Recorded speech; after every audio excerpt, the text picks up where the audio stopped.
নমস্কার।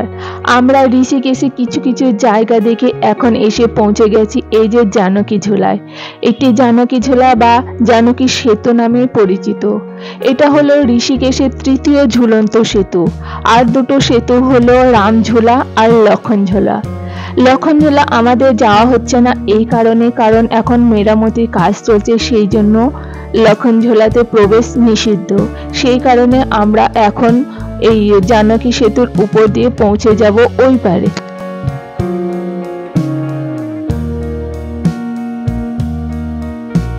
এই সেতুর প্রবেশের দ্বারেই দুই দিকের দেওয়ালে খুব সুন্দরভাবে সীতামা আর লবকুশের পেন্টিং করা ছিল, যেটা আমাদের তাড়াতাড়ির জন্য আমি তুলতে পারিনি। আর এই যে এখন ব্রিজের এই যে পিছন দিকটায় দেখা যাচ্ছে বজরংবলীজির পেন্টিং খুব সুন্দরভাবে করা। তো যত এগিয়ে যাচ্ছি আশেপাশে এই রকম সুন্দর সুন্দর পেন্টিং অনেকই করা আছে।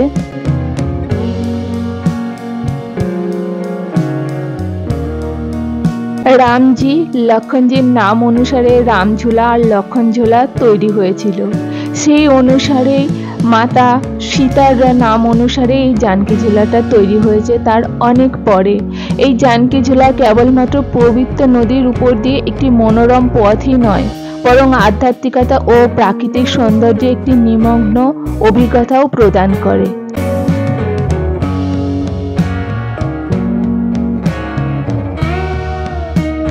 এই অপূর্ব সুন্দর জানকী ঝোলার কাজ শুরু হয়েছিল 2013 সালে আর এর কাজটি সমাপ্ত হয় 2020 সালে। 346 মিটার দৈর্ঘ্যের মোট দৈর্ঘ্য আর যার মধ্যে 274 মিটার বিস্তৃত স্প্যান রয়েছে।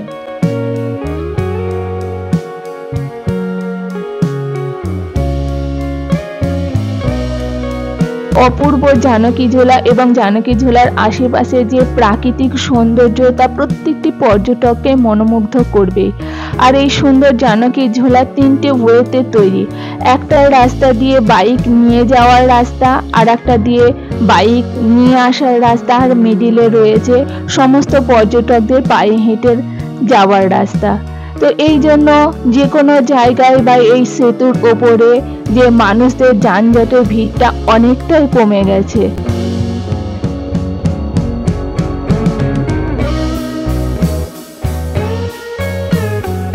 সেতুর উপর দিয়ে হাঁটতে হাঁটতে তাকিয়ে দেখতে পাচ্ছিলাম যে গঙ্গা বক্ষের উপর কোথাও কোথাও চড়ও পড়ে গেছে, আর এই গঙ্গা বক্ষের উপরে বোটিংও চলছে। আর এই পবিত্র জানকী ঝোলার আশেপাশেই রয়েছে ত্রিবেণী ঘাট, যেখানে সন্ধ্যাবেলায় গঙ্গা আরতি হয়। আর এছাড়াও আছে গীতা ভবন। সমস্ত জায়গাগুলো একদমই কাছাকাছি অবস্থিত।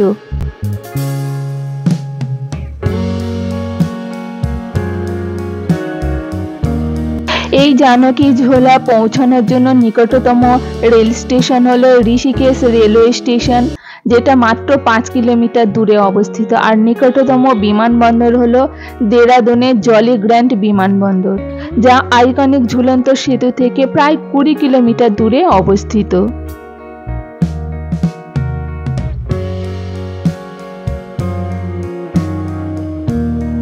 দেবভূমি ঋষিকেশে যে সমস্ত দেখার দর্শনীয় স্থান ছিল সেগুলো ইতিমধ্যে আমরা দেখে নিয়েছি।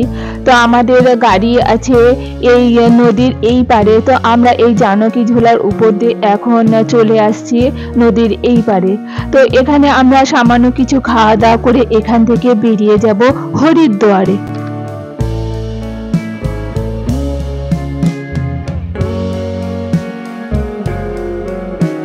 এর মধ্যে উত্তরাখণ্ডে যে সমস্ত জায়গায় ঘুরেছি তার ভিডিও আমার চ্যানেলে আপলোড করেছি। তোমরা চাইলে আমার চ্যানেলে গিয়ে সেই সমস্ত ভিডিওগুলোকে দেখে নিতে পারো।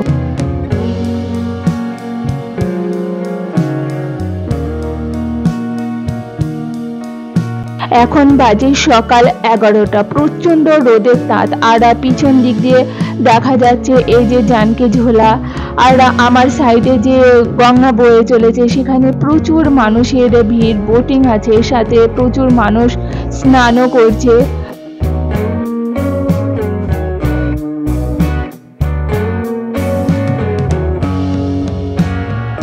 যে সমস্ত ভ্রমণ পিপাসু মানুষ আছেন যারা ঘুরতে খুব ভালোবাসেন তাদের উদ্দেশ্যে বলছি যে দেবভূমি ঋষিকেশ বা উত্তরাখণ্ডে অবশ্যই একবার আসবেন, কারণ এই জায়গাটা আসলে খুবই ভালো লাগবে। আর চারিদিক যে এতটা মনোমুগ্ধকর শান্ত নিরিবিলি পরিবেশ আর একটা যে মানসিক শান্তি দেয় সেটা এখানে আসলেই বুঝতে পারা যাবে।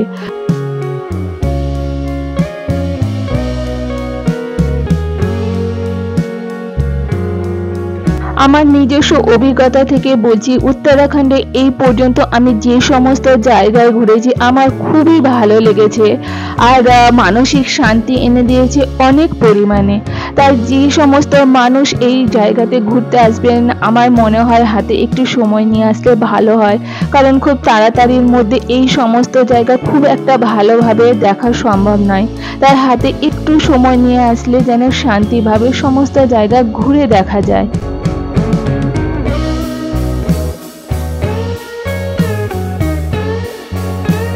আমরা এখন হেঁটে হেঁটে এগিয়ে চলেছি ওমকারানন্দ পাবলিক ঘাটের দিকে।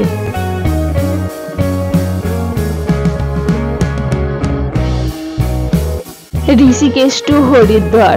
আর হরিদ্বারে গিয়ে আমরা কোন কোন জায়গায় গেলাম, কি কি করলাম তার ভিডিও নিয়ে আসছি খুব তাড়াতাড়ি। তো আমার এই ভিডিও তোমাদের সকলে কেমন লাগলো কমেন্টে অবশ্যই জানিও। আর ভিডিওটি যদি ভালো লাগে তাহলে একটি লাইক আর সাবস্ক্রাইব দিয়ে পাশে থেকো। আবার দেখা হচ্ছে অন্য ব্লগে। তোমরা সকলে ভালো থেকো। হর হর মহাদেব।